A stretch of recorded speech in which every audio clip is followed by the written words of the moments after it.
মোটামুটি 500-700 হয়ে যাবে স্যার। মানিকচক বিধানসভা মানিকচকের মধ্যে হ্যাঁ আপনার বিধানসভা আপনার বিধানসভা 500 উপরে আপনার বিধানসভা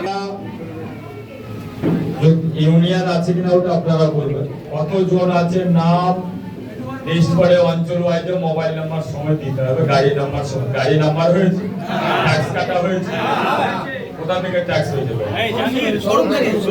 শোরুম থেকে ট্যাক্স হয়। কত দিনের ট্যাক্স হয়? এক বছর একজন ট্যাক্স এক বছর কত টাকা কাটছে? ফিটনেস 2 বছর 6000 কাটছে। ট্যাক্স এমবিআই থেকে নাম্বার দিয়েছে, নাম্বার যেটা আছে এমবিআই থেকে দিয়েছে। চার্জার গাড়ি আছে না ব্যাটারি গাড়ি? বলছিলাম ঠিকই আছে, তোমরা লিস্ট করে দাও। ব্যাপারটা উপরের বিচারে নিয়ে আছে।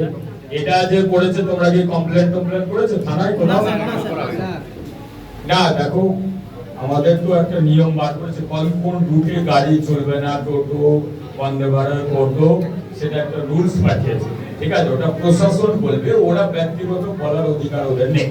প্রশাসন ব্যাপারটা মাইকিং করে জানিয়ে দেবে যে কোন কোন রুটে গাড়ি পকেট রুটে চলবে, বন্দে ভারত টোটো না কোন রুট।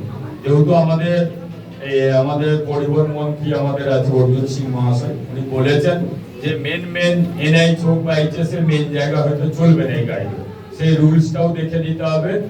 আর যেটা হচ্ছে যে কোন সিস্টেমে চলবে, কি রকম চলবে আমি বলে দেবো, তারপরে অন্যায় করেছে। কারণ ওরা মার্ডার বা অ্যাসোসিয়েশন কত ভাবে না, এটা প্রশাসন দেখবে।